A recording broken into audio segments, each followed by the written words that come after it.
Ladies and gentlemen, welcome to Blitzkrieg, our own strategic affairs show. The recent death of a top Pakistani cleric has set the cat amongst the pigeons. Yes, I'm talking about Khadim Hussain Rizvi.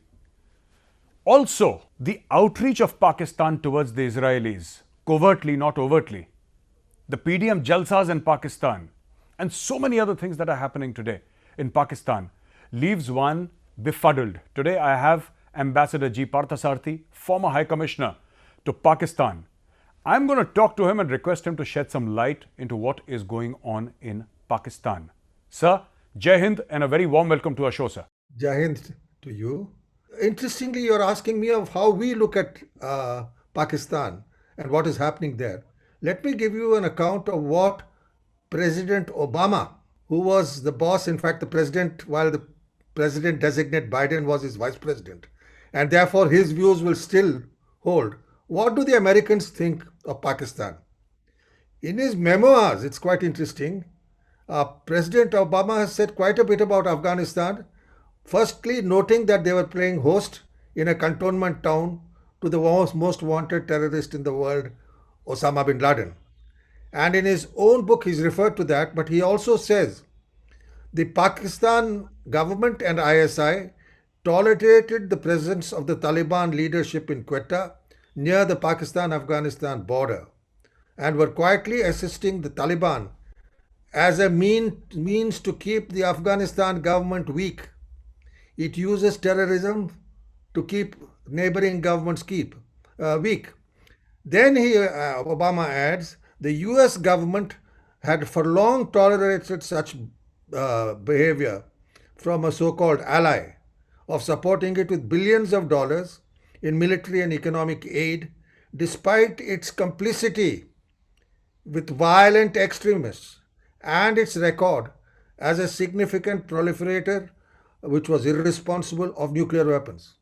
Now, the US president in writing upholds the Pakistanis as assisting terrorism and extremism, and not only that, providing designs of nuclear weapons that it got from China to countries like Iran and Libya. That's a fairly well known thing of what AQ Khan was doing. So Pakistan is regarded something of a criminal state. But people have to tolerate it because it's around in a strategic region. Absolutely, sir.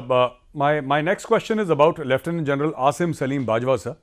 We all know that there were allegations of corruption and how he's built up this entire food and beverage empire in the United States and Canada, sir, and also his real estate dealings in the Middle East and the Gulf, and also in Pakistan. Now, this person belonging to a middle class family has suddenly become a multi-millionaire. He's got assets worth hundreds of millions of dollars in the name of his wife, his sons, his daughters, his in-laws, etc. So now, Asim Salim Bajwa suddenly decides to leave Pakistan and go to the United States of America, sir. There is a long list of generals who have almost, for various reasons, sir, maybe personal profit or political pressure, legal pressure, abandoned their country, sir. Now, this is something which is very interesting to a person like me who's a student of Pakistan affairs. For example, sir, Ashfaq Parvez Kiani, former army chief, he's not in Pakistan, sir. Right, sir? Parvez Musharraf is not in Pakistan. Raheel Sharif is not in Pakistan. Now you have Lieutenant General Asim Salim Bajwa, not in Pakistan. He was the CPAC chairman. Now, by many accounts, because CPAC is always huzzy fuzzy, sir, nobody knows what's going on in CPAC. So, they're saying that he's no longer the chairman CPAC and he was advisor to Imran Khan. He's no longer the advisor.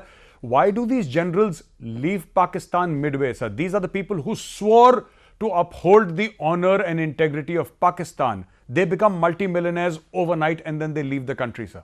Let's start with General Musharraf. He was held guilty of the coup and he would have faced trial under a democratic government. The army forced the Nawaz Sharif government to let him go out. He therefore went first to Dubai and then to London. The interesting point is, where did this four-star general of Pakistan, Parvez Musharraf, get the money to have housing in both UK and in the UAE and also fund his own stay there?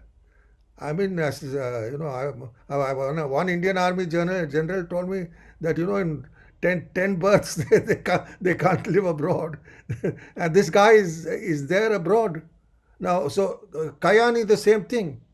He made a lot of money from the US aid on roads and various other things along the borders. He disappeared to Australia. I think he was staying in Sydney.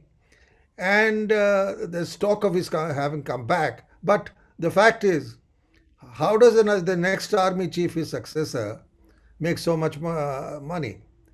Now, coming to the great Asim Bajwa, he started his career as a favorite of General Musharraf and made a lot of money subsequently, both as a spokesman, as a three-star spokesman, unheard of in the Pakistan army.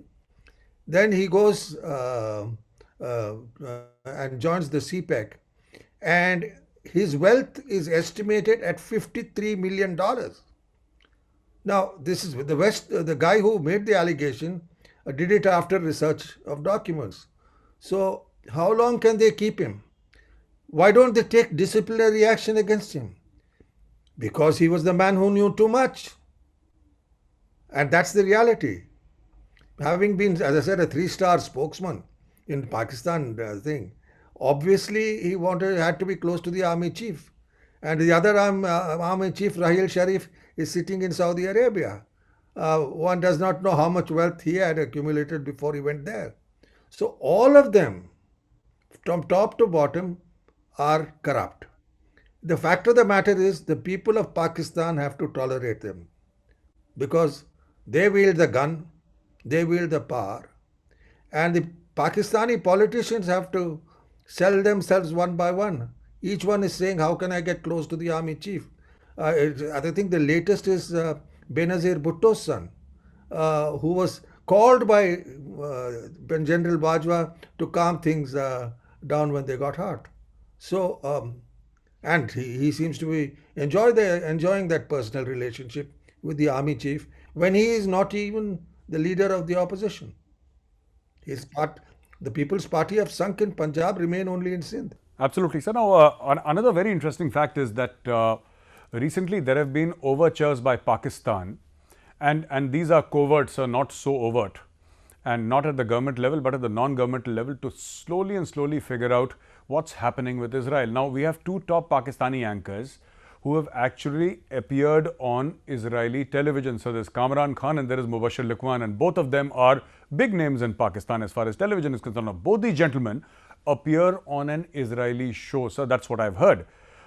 What's going on, sir? Pakistan's hatred for Israel is very well known and documented, but suddenly you have the Arabs cozying up to the Israelis and Pakistanis trying to follow suit. My question to you is, sir, is there again some pressure on Pakistan to recognize Israel in the long run? Do you think that is a possibility, sir? Now, let me start with this charade.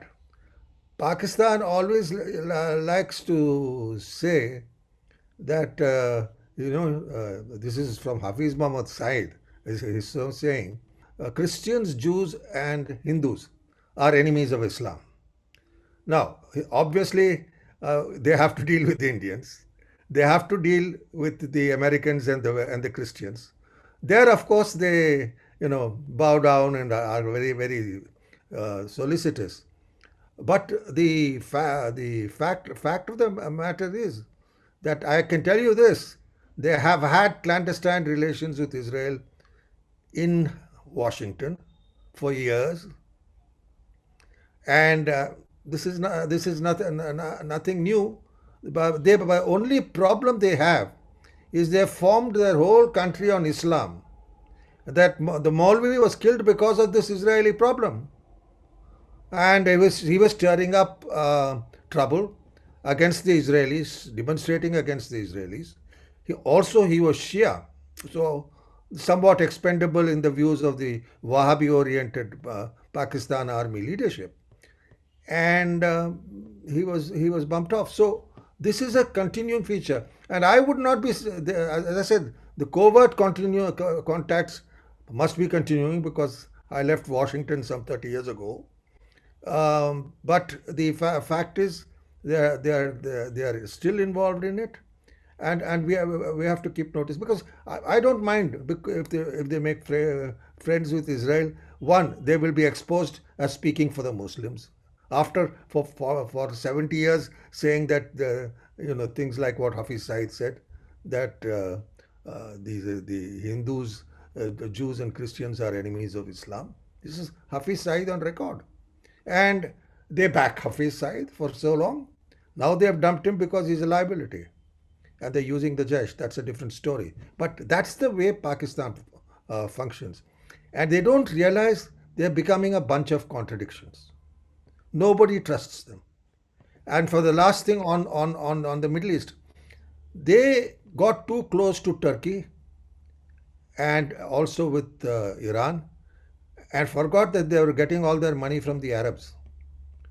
They have Arabs have cut their money, and they are putting pressures, and they feel the heat. So this is a nation country with essentially with a begging bowl in its hand. Also, something that the Pakistanis don't take into account is the fact that the Ottoman Empire, sir, as recent as the First World War period, had pretty much occupied the area that we know as Saudi Arabia today. So they were massive rights violations in Saudi Arabia. They were strafing them from aircraft, sir, or whatever counted for aircraft in those days, so those dingy little gliders. And they were doing all those sorts of things, and the Arabs never really liked the Ottomans. So they never really liked the Turks. I think the mutual hatred continues till this day. You mentioned Hafiz Saeed, and you said that he's become a liability for Pakistan, and they're using the Jaish more and the Lashkar slightly less. Now, Hafiz Saeed used to be the poster boy for the quote-unquote Azadi struggle in Kashmir, sir. Hafiz Saeed was a poster boy. What happened, sir? Why is he now a liability? If you notice, for the last 2 years, he's not been there. This is after the Financial Action Task Force got tough, and they started threatening that they would cut off aid. Their prime target was Hafiz Saeed, and the Lashkar could not be defended, because everything which they did for 2611 came up for trial when people were tried in U.S. courts in Chicago. So it's there in American judicial records. So they and therefore this they have to disengage from. They dare not dump them because they are people who know too much. So they quietly push them into a corner and get someone else to do the job for them. The someone else is the Jaish. And let's not forget that the first major terrorist attack on India was the attack on our parliament. And that was staged by the Jaish-e-Mohammed. Of course, the first attack was Bombay earlier, but this was after that period. Yes, sir. But the first major attack on Indian soil, yes. Absolutely, sir. You mentioned Hafiz Saeed and how he's become a liability, sir. I often ask my Pakistani colleagues and friends, they're also journalists, and we talk to them off and on, and they said that Hafiz Saeed is now in jail because of financially supporting terrorism and terror-related charges pertaining to finance, financing terror, receiving funds, etc. But they have not been able to answer this simple question: where has Hafiz Saeed actually spread terror? He might have taken money from within Pakistan, within the agencies, or even the people of Pakistan. Somebody gave him 50 rupees, somebody 100, or maybe a businessman gave him a crore of rupees. Doesn't matter. But what are the Pakistanis calling terrorism? As in the actions of the Lashkar-e-Taiba and Hafiz Saeed. Are they saying that what Hafiz Saeed has been doing for past 30 years in Kashmir is finally terrorism? Is Pakistan acknowledging? No answer, sir. I haven't got an answer so far. And they don't seem to be keen on answering this question. They're very quiet about it, sir. They cannot answer it. As I said, the Financial Action Task Force has all the evidence available against these people, and they have squeezed them. So these people have been presently sidelined the Lashkar-e-Taiba. I don't think they're eliminating them. They're too well organized, and therefore you sideline them for the moment. Say, "Bhaiya, yahan reh jao. We have got other priorities." But as I told you, the Jaish originally started in the name of the Harkatul Mujahideen. They are not Wahhabi. They're more Barelvi. They're based in central Punjab, and they are pretty well organized. So With the Taliban, these people have been cozy, and that is a factor we have to also consider. Now, sir, with all these PDM jalsas, sir, pro-democracy movement jalsas that are happening, coalition of opposition parties that are actually pressurizing Imran Khan to step down. And Maulana Fazlur Rahman also had that long march, which petered out, and again one more march and all that. And he's been marching ever since, for years and years. And he's also been head of this Kashmir committee of Pakistan. Done very little for it, but yes, that's where the power lies. My question to you is, sir, in 2017, these jalsas which were against Nawaz Sharif were supported by the Pakistani army, and there was also one video of a Pakistani general handing out envelopes of cash to the protesters. It's on record, sir. I've personally seen that.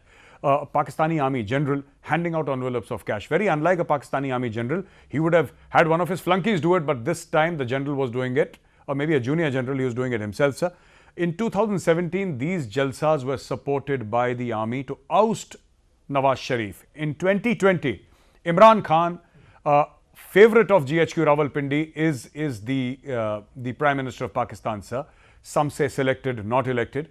Whatever be the case, sir, now the army is trying to crack down upon these jalsas. One very interesting thing is that in the recent conference between Babar Iftikhar, Major General, DGISPR, and Shah Mahmood Qureshi, one of the points they said was that India is planning bomb blasts.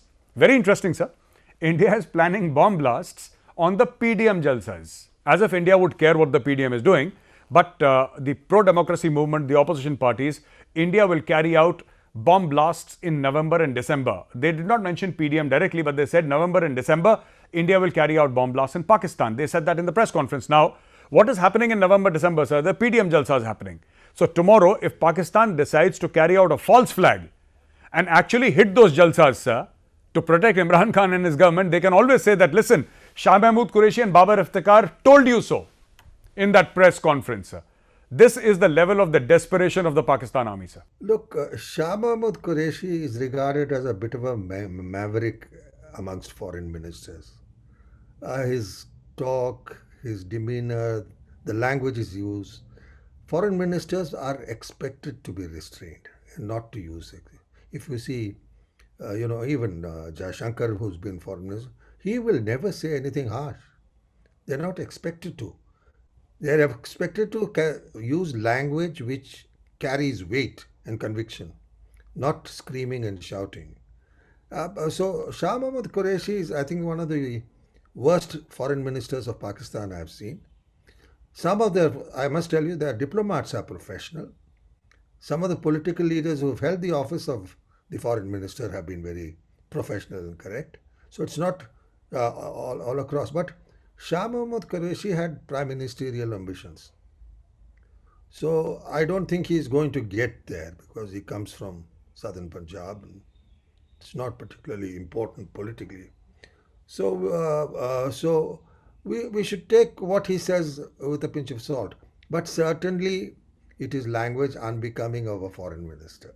Now, my last question to you is, sir, because I follow Pakistan very closely, I'm an obsessive Pakistan watcher, if I may say so myself, sir. Now, Pakistan has managed this tremendous self-goal, sir. Even amongst the Muslim countries, even amongst the OIC, it has managed to isolate itself by, first of all, and you answered part of that question in your previous answer, so you did touch upon this. What Pakistan has done is said that we will have another consortium, we will have Iran, we are going to have Malaysia, Turkey in one corner, and we are going to say that, these are the people, these are the Muslim countries who are going to take up Kashmir very loudly and vociferously, and we are going to ignore the Arabs. Now, all these countries don't have the kind of money that can keep Pakistan afloat, and obviously China is not giving aid, sir. China is giving loans. Where did Pakistan go wrong? It is only the Arab benefactors that have rather built mosques for Pakistan. So they've kept Pakistan afloat for decades and decades. Why is Pakistan biting the hand that feeds it? It's Imran Khan's sort of total lack of experience with governance. He sits in New York and meets with the Turkish and Malaysian prime ministers. They make a proposal and he accepts it. He thinks he's going to be a great hero in a new Islamic grouping. he doesn't remember, or he he really did not appreciated it. But the Organization of Islamic Conference, which brings together 50 odd American Islamic countries, is located in Saudi Arabia. It's financed by Saudi Arabia, and the most influential country there. The Saudi Arabs are the richest country in the Islamic world. Now Turkey is bankrupt, hardly can provide them money. So what's the big deal of going to Turkey? And then they go to Malaysia with a 95-year-old prime minister. What do they expect? Because Mahathir lost his job soon thereafter. And suddenly the Malaysians found that their biggest market for oil, I mean for Vanaspati type of oil, is India. And when we started saying we are closing your imports, they they had a heart attack, and they've gone slow on that. It's only Mr. Mahathir who makes all these noises, but at the age anybody over 90 should be forgiven for their trespasses, and that's the way it works. Absolutely, sir. Thank you so very much for joining us today. Ladies and gentlemen, with Ambassador G. Parthasarathy, in which he shed light on what's going on inside Pakistan, the killing of Rizvi, one of the top clerics of Pakistan, a Shia. He also spoke about why Pakistan is suddenly, trying to cozy up to Israel. We discussed various issues like Saudi Arabia, Malaysia, and why Pakistan's foreign policy has gone so wrong. Thank you for being with us. I'll join you next week with another special guest on another episode of Blitzkrieg. Till then, from my team and I, Jai Hind.